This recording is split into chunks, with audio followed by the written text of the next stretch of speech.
और बेहद दुख के साथ ये प्रेस कॉन्फ्रेंस मुझे करनी पड़ रही है। एक तरफ हम भारत को विश्व गुरु बनाने की बात कर रहे हैं, एक तरफ हम बात कर रहे हैं कि भारत एक विकसित भारत बनने वाला है, लेकिन उस विकसित भारत की तस्वीर क्या है? विकसित भारत बनाना तो दूर की बात है, अभी तो भारत के अंदर जो जाति और धर्म के नाम पर सरकार के संरक्षण में जहर घोलने का काम किया जा रहा है। खुलेआम धर्म के नाम पर, जाति के नाम पर नफरत देश में बढ़ाई जा रही है। अगर देश में इसी तरह नफरत बढ़ेगी, जाति के आधार पर, धर्म के आधार पर हत्याएं होंगी, तो विश्व गुरु बनना तो दूर की बात है। जितना भारत पिछले आजादी के बाद, जितनी तरक्की भारत ने 70 सालों में की, केंद्र सरकार के नेतृत्व में, मोदी जी के नेतृत्व में, ये भारत फिर से 14वीं शताब्दी में चला जाएगा। और दुख की बात तो यह है कि योगी जी ने मोदी जी को भी पीछे छोड़ दिया। योगी जी सत्ता का इस्तेमाल, संसाधनों का इस्तेमाल, पुलिस का इस्तेमाल खुलेआम जनता को कुचलने में, दलितों, पिछड़ों, आदिवासी और माइनॉरिटीज को कुचलने में कर रहे हैं। जहां एक तरफ वो बात करते हैं नो टॉलरेंस पॉलिसी है, उत्तर प्रदेश की सरकार ने ही बुलडोजर खोज निकाला, लेकिन वो बुलडोजर अक्सर जाति और देखकर चलता है। जब दलित के ऊपर उत्पीड़न होता है तो वो बुलडोजर नहीं चलता। यहां तक कि पुलिस जितनी एक्टिव दिखनी चाहिए वो नहीं दिखती। अभी आपने देखा होगा, 4 दिन पहले की बात है, लगभग 4 से 5 दिन पहले उत्तर प्रदेश के मेरठ जिले के सरधना थाने के तहत एक लड़की अपनी मां के साथ जंगल में जा रही थी काटने के लिए, और वहां लड़की को खुलेआम उठा लिया गया। मां जब अपनी बच्ची को बचाने के लिए आई तो उसको बलकटी से काटकर उसकी हत्या कर दी। और हम लोग जब वहां मिलने के लिए, पीड़ित परिवार को सांत्वना देने के लिए परसों गए, तो मेरठ टोल पर हमें रोक लिया गया और वहां एक डिप्टी एसपी ने हमें आके प्रॉमिस किया कि आधा घंटे के बाद हम आपको पीड़ित परिवार से मिलवा देंगे, अपने साथ लेके चलेंगे, आप हमें आधा घंटे का टाइम दीजिए। हम लोगों ने उनको आधा घंटे की बजाय पूरे 2 घंटे का टाइम दिया। फिर एसपी साहब आए, एडीएम साहब आए और उन्होंने कहा हम आपको नहीं जाने देंगे। उन्होंने पूरे क्षेत्र को छावनी बना दिया। यानी उत्तर प्रदेश की पुलिस इतनी ताकत अगर गुंडों को समय पे गिरफ्तार करने में और सजा दिलाने में लगाए, जितनी ताकत वो विपक्ष के लोगों को, पीड़ित परिवारों को सांत्वना देने जाने से रोकने पे लगाती है, तो मैं समझता हूं इस तरह के जुल्म हो ही ना। और ये एक घटना नहीं है, एक के बाद एक लगातार उत्तर प्रदेश के अंदर दलित उत्पीड़न की घटनाएं बहुत तेजी से बढ़ी हैं। और उसमें सबसे दुख ज्यादा तब होता है अगर वो दलितों के साथ उत्पीड़न की घटना हो या माइनॉरिटी से जुड़ा अपराध का मामला हो। अपराधी अगर दलित है, पिछड़े वर्ग का है, माइनॉरिटी का है, तो बुलडोजर 24 घंटे के अंदर उसके घर पे चल जाता है। लेकिन अपराधी अगर स्वर्ण जाति का है तो वो बुलडोजर जो है उसमें जंग लग जाता है। हमारा यह मानना है कि कानून को अपना काम जाति और धर्म देख के नहीं करना चाहिए। मैं यहां जातिवाद को बढ़ाने की बात नहीं करूंगा। चाहे स्वर्ण जाति हो, चाहे पिछड़े वर्ग के लोग हो, चाहे दलित वर्ग के लोग हो, सब इंसान है, सब भारतीय हैं। सबको अपने देश के संविधान की और कानून की इज्जत करनी चाहिए। सबको एक दूसरे के अधिकारों की रक्षा करनी चाहिए, एक दूसरे के अधिकारों का रेस्पेक्ट करना चाहिए। हम जाति के आधार पर अगर देश को बांट देंगे, धर्म के आधार पर बांट देंगे, और कानून जाति और धर्म को नजर में रख के अगर अपना काम करेगा, तो निश्चित तौर पर इससे भारत कमजोर होगा। अभी आपने देखा, यह घटना तो हुई है, यूपी में दिल दहला देने वाली वारदात, बेरहमी से हत्या कर सब जलाया, पुलिस ने आग से निकाला। यह घटना देख लीजिए, यह 6 जनवरी की घटना है, ज्यादा पुरानी नहीं है। और यह घटना भी मेरठ जिले की है। इसमें भी एक दलित व्यक्ति को खुलेआम पकड़ के मारा और मार के उसके शव को जलाने की कोशिश की। दूसरी घटना ये बिजनौर की है, 7 जनवरी की है। इसमें खुलेआम बिजनौर में इंसानियत संसार दवाई लेकर लौट रहे एक वाल्मीकि समाज के युवक को जूते चप्पलों से बेरहमी से मारा। तीसरी घटना ये भी 6 जनवरी की है और ये भी मेरठ की है। मेरठ में 2 अलग अलग घटनाओं में सनसनी फैल गई। सरदना क्षेत्र में एक व्यक्ति की बेरहमी से हत्या कर सबको जला दिया।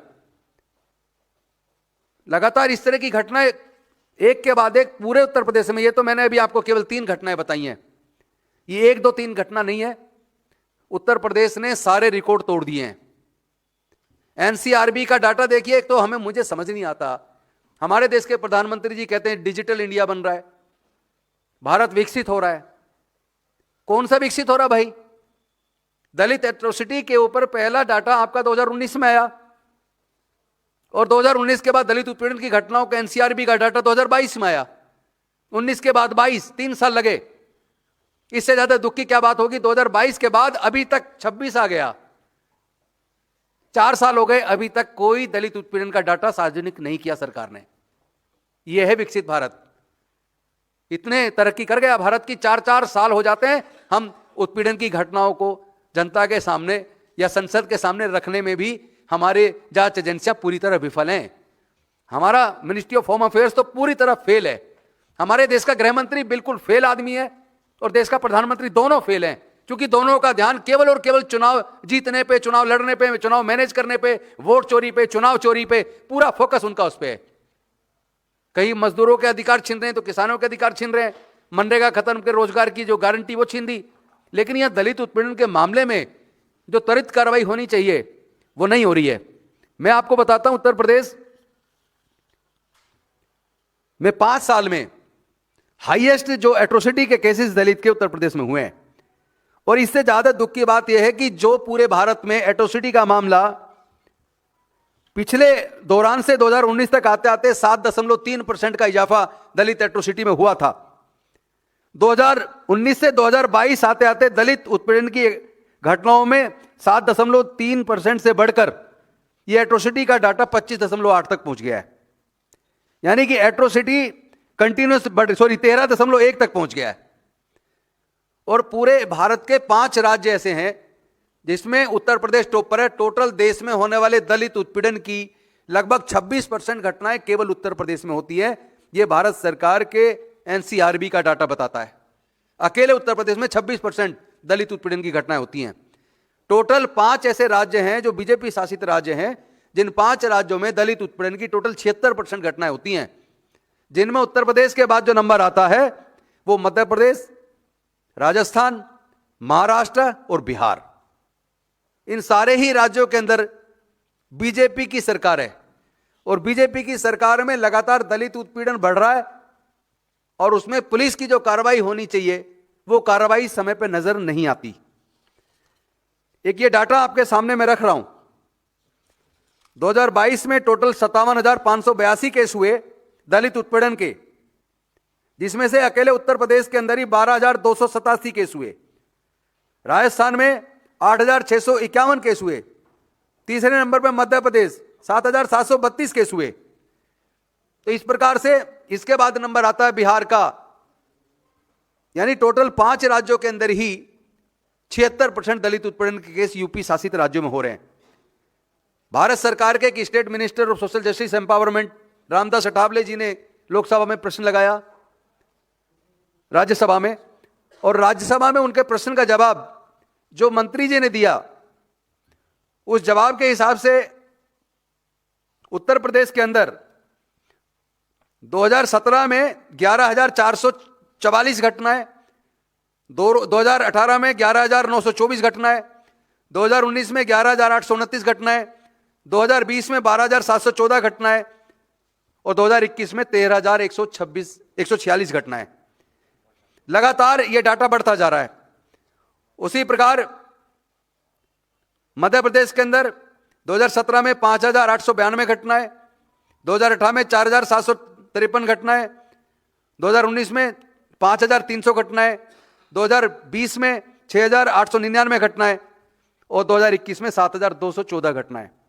एक एक घटना में अगर आपको पढ़ के बताऊंगा तो बीजेपी शासित राज्यों में दलित उत्पीड़न की घटनाएं बहुत ज्यादा तेजी से बढ़ी हैं, और वो इसलिए बढ़ी हैं क्योंकि वो सत्ता के संरक्षण में घटना करने वाले लोगों को सरकार की मदद मिलती है।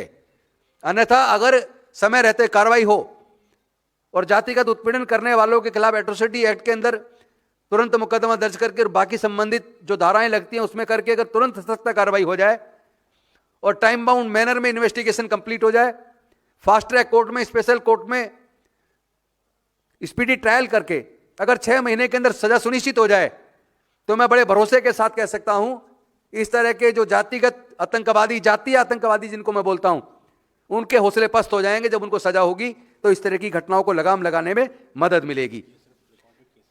ये सिर्फ रिकॉर्डेड केस हैं, जो अनरिकॉर्डेड होते हैं उसका तो आप अंदाजा नहीं लगा सकते कितने, उसका अंदाजा इस कॉल से लगा लीजिए कि भारत की सरकार ने एक हेल्पलाइन नंबर जारी की थी कि कोई दलित एट्रोसिटी का मामला हो तो इस हेल्पलाइन नंबर पर सूचना दें। 6,50,000 से ज्यादा कॉल SC ST एट्रोसिटीज की 2021 में 1 साल के अंदर आई, और उसका आप डाटा देखेंगे तो दंग रह जाएंगे। इसमें मैं आपको बताता हूं, अकेले उत्तर प्रदेश के अंदर 3,33,516 कॉल आई, 3,33,516। और शर्म की बात यह है कि उसमें से केवल 825 मुकदमे फॉर्मली रजिस्टर्ड हुए।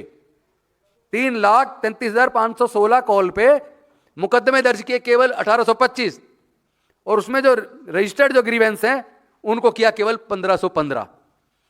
इसी प्रकार बिहार में टोटल कॉल आई 58,112 और ग्रीवेंस रजिस्टर्ड की गई 718, केवल रिजॉल्व किए गए केवल 707। महाराष्ट्र में केवल 268 कंप्लेंट रजिस्टर्ड हुई। तो इस तरीके से जो जीरो टॉलरेंस की जो बात थी उनमें रिजोल्यूशन तो जीरो है, जो रिजोल्व किए केसेस महाराष्ट्र में जीरो है। और जो सरकार की हेल्पलाइन नंबर का क्या फायदा, लाखों कॉल आ रही हैं, चंद हजार मुकदमे बड़े मुश्किल से दर्ज हो रहे, वो भी तब होते हैं जब उस समाज के जागरूक लोग धरने प्रदर्शन करते हैं, तब दबाव बनता, तब कहीं जाकर मुकदमे दर्ज होते हैं। अब आप बजटरी एलोकेशन देख लीजिए, दलित उत्पीड़न पे कॉम्पेंसेशन और पुलिस पे जो खर्च होता है उस उन सब चीजों के लिए केवल 483 करोड़ 2025-26 में बजटरी एलोकेशन किया गया, और 463 में से SC ST वुमेन, केवल वुमेन डेडिकेट जो वुमेन के साथ एट्रोसिटी है उसमें केवल 138 करोड़ रुपए एलोकेट हुआ है पूरे देश में 138 करोड़। जबकि आए दिन दलित महिलाओं पे बलात्कार, सामूहिक बलात्कार, हत्या, इस तरह की घटनाएं होती रहती हैं। तो ऐसे में अगर बजट देने में भी केंद्र सरकार इतना भारी कंजूसी कर रही है तो फिर न्याय मिलेगा कैसे। तो मैं आज आपके माध्यम से केंद्र सरकार को चेताना चाहता हूं, आज ही हम लोग बल्कि इन सारी घटनाओं के विरोध में, मेरठ सहित जो घटनाएं हो रही हैं इनके विरोध में जंतर मंतर पर आज हमारा 2 बजे प्रदर्शन भी है। और हम लोग कोशिश ये कर रहे हैं कि सरकार प्रदर्शनों पे इतनी बैन लगा रही है। हमने जो चिट्ठी दी, मुझे दुख के साथ कहना पड़ रहा है कि यहाँ डीसीपी न्यू दिल्ली के द्वारा हमारे प्रदर्शन को ये कह के परमिशन देने से मना किया कि भाई कम से कम 10 दिन पहले आप कोई भी प्रदर्शन करना हो, कम से कम 10 दिन पहले बताएं। मैं पूछना चाहता हूं केंद्र की सरकार से, मैं पूछना चाहता हूं होम मिनिस्ट्री से, कहीं पे बलात्कार हो जाए, हत्या हो जाए तो क्या प्रदर्शन करने के लिए 10 दिन तक इंतजार करेंगे? अगर आप समय रहते कार्रवाई कर दें तो हमें प्रदर्शन करने की जरूरत ही क्यों पड़े? अगर आप दोषियों को सजा सुनिश्चित कर दें तो इस देश में राजनीतिक पार्टियों को भी, विपक्ष को, या फिर जितने NGO चल रहे हैं या प्रदर्शन करने की जरूरत क्या पड़ेगी? आप समय रहते कार्रवाई कीजिए। लेकिन ये क्या मजाक है? हमारा जो एक अधिकार है, फंडामेंटल राइट है कि हम इकट्ठा होकर अपना विरोध प्रदर्शन जाहिर करें। तो विरोध प्रदर्शन करने के लिए अगर रेप, बलात्कार, हत्या और इन सारी घटनाओं पे क्या हमको पुलिस को 10 दिन तक इंतजार करना पड़ेगा तब प्रदर्शन करेंगे? तो ये हम लोग प्रदर्शन कर रहे हैं। पुलिस जो कार्रवाई करना चाहे करे, लेकिन शांतिपूर्वक प्रदर्शन करने पे क्या कार्रवाई करोगे आप तो हमारा फंडामेंटल राइट को छीनने की बात कर रहे हैं। मैं चाहता हूं केंद्र सरकार इसको गंभीरता से ले, देश के गृह मंत्री अपने पुलिस को आदेश दें, इस तरह के फर्जी आदेश पारित ना करें कि 10 दिन पहले आप प्रदर्शन से 10 दिन पहले परमिशन अप्लाई करें। चूंकि घटना आज घटी है तो पीड़ित परिवार के साथ तो आज खड़ा होना है। आपकी पुलिस कार्रवाई नहीं करेगी तो विरोध प्रदर्शन तो हमें आज करना है, हम 10 दिन तक इंतजार करेंगे क्या?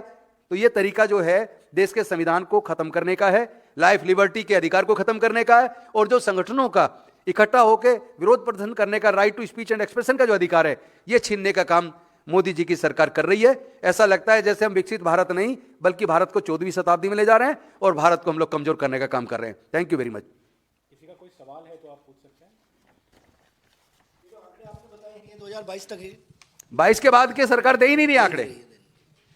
22 के बाद के दे ही नहीं रही है। मैंने 3 दिन के आंकड़े ये दिखाए ना आपको, ये तो 2 ही जिलों की घटना दिखाई है। अगर पूरे देश में कितने जिले उन सबकी घटनाएं निकालेंगे तो कितनी घटनाएं रोज हो रही हैं, वहां पर अंदाजा लगा सकते हैं। लेकिन ये सारा रिकॉर्ड देने की जिम्मेदारी तो मिनिस्ट्री ऑफ होम अफेयर्स की है, वो दे। जब एलोकेशन ही 100 करोड़ है तो कैसे मैप कर पाएंगे? Thank you very much. Sir आज प्रदर्शन जो होगा वो कहाँ और किस समय? जंतर मंतर पे प्रदर्शन है, हमने 1 बजे का कॉल दिया, हम सही 2 बजे शुरू करेंगे। लेकिन हमारा प्रदर्शन एकदम शांतिपूर्वक है, क्योंकि हमारी लड़ाई पुलिस से नहीं है। पुलिस चाहते हो पुलिस से भिड़े, पुलिस से थोड़ी ना लड़ाई है। लड़ाई जुल्म के खिलाफ है, अपराधियों के खिलाफ है, अपराध के खिलाफ है। लड़ाई हमारी केंद्र सरकार की जातिवादी मानसिकता के खिलाफ है। तो हम अपना ज्ञापन प्रधानमंत्री जी को देंगे।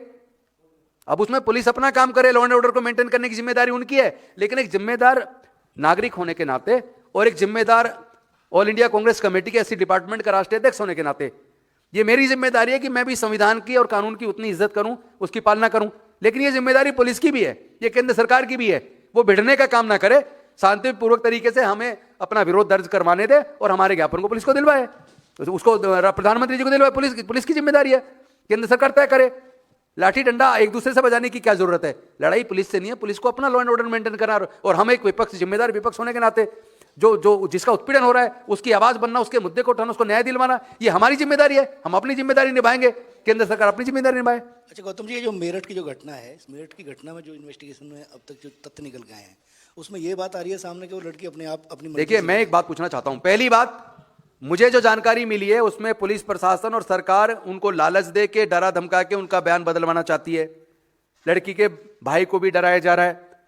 और 1 मिनट के लिए अगर इस बात को सच भी मान लें, सपोज 1 मिनट के लिए मान लिया जाए कि लड़की अपनी मर्जी से जा रही थी, या लड़की का कोई किसी से प्यार मोहब्बत तो कोई जाति धर्म देख के नहीं होता, मान लो 1 मिनट के लिए हम इसको मान लें कि भाई ऐसा है, तो क्या आप हत्या कर देंगे?